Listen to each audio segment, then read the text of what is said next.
Hello అండి, hi. ఈరోజు నేను మీతో మైసూర్ బోండా రెసిపీ షేర్ చేసుకుంటాను. సో మెషర్మెంట్స్తో పాటు ఎలా చేయాలో చూపిస్తాను. దాని కాంబినేషన్ నా పల్లి కారం చట్నీ కూడా చూపిస్తానండి. సో బౌల్ తీసుకున్నానండి. నేను 2 కప్స్ ఆఫ్ మైదా తీసుకుంటున్నాను. సో 2 కప్పులు మైదా తీసుకోవాలి అండ్ 1 కప్పు బీప్ పిండి తీసుకోవాలి. సో ఈ బ్యాటర్ ఎప్పటికప్పుడు రెడీ చేసుకోవచ్చండి. సో నేను పెరుగు వేసుకుంటున్నాను, 2 గంటలు పెరుగు యాడ్ చేస్తున్నాను. సో ఇన్స్టెంట్గా ఎప్పుడు కావాలంటే అప్పుడు బోండాలు కలుపుకోవచ్చు. నార్మల్గా అయితే దోశ బ్యాటర్ ఇంట్లో ఉంటేనే బోండాలు చేసుకుంటాం కదా. సో ఇలా అయితే ఎప్పుడు కావాలంటే అప్పుడు ఇన్స్టెంట్గా వేసుకోవచ్చు. 1 అవర్ ముందు కలిపి పెట్టుకోవాలి. సో పెరుగు యాడ్ చేసుకున్న తర్వాత నేను చిల్లీస్ యాడ్ చేసుకుంటున్నానండి. సో ఒక చిన్న అల్లం ముక్క చిన్న చిన్న పీసెస్గా కట్ చేసుకొని యాడ్ చేసుకున్నాను. సో 1 స్పూన్ జీలకర్ర యాడ్ చేసుకున్నానండి. సాల్ట్ అండ్ సోడా యాడ్ చేసుకున్నాను.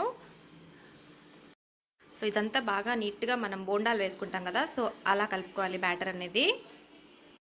సో కొద్ది కొద్దిగా వాటర్ వేసుకుంటూ కలుపుకోవాలి. సో మనం బోండాలు ఎలా వేసుకుంటామో సో అలా ఉండాలండి. So కలిపేసుకున్నాను batter. సో ఈ పిండి 1 అవర్ నానబెట్టుకోవాలండి. నానబెట్టుకుంటే కొంచెం ఫర్మెంట్ అవుతుంది.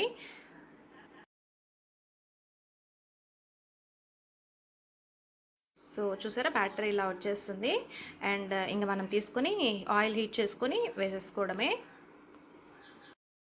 వేయంగానే మంచిగా మనకి పొంగి పైకి వచ్చేస్తాయి. మీడియం ఫ్లేమ్లో పెట్టుకొని కాల్చుకోవాలి.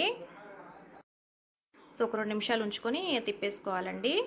సో చూసారా, పొంగి ఎంత బాగా వచ్చాయో మనకి మైసూర్ బోండాస్. టేస్ట్ కూడా సూపర్గా ఉంటుంది.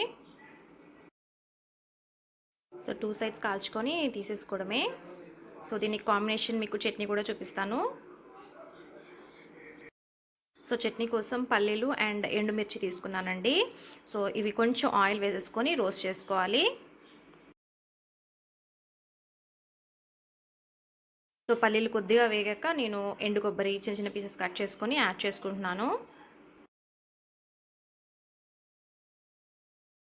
సో ఒకసారి కలిపేసుకోవాలి. తర్వాత శనగలండి, పుట్నాలు యాడ్ చేసుకుంటున్నాను. ఒక 2 టీ స్పూన్స్ యాడ్ చేసుకుంటున్నాను. ఇవన్నీ మిక్సీలో వేసుకుని చట్నీలా పట్టేసుకోవాలండి. సాల్ట్ కూడా యాడ్ చేసుకోవాలి.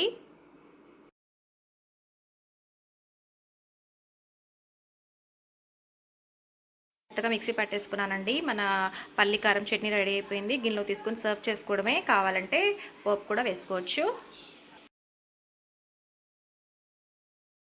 వేడిగా మన మైసూర్ బోండా రెడీ అయిపోయిందండి. చట్నీతో సర్వ్ చేసుకోవచ్చు. వేడివేడిగా తింటే సూపర్గా ఉంటుంది. తప్పకుండా ట్రై చేయండి. మరిన్ని వీడియోస్ కోసం లైక్, షేర్ అండ్ సబ్స్క్రైబ్ చేసుకోండి. Thank you for watching.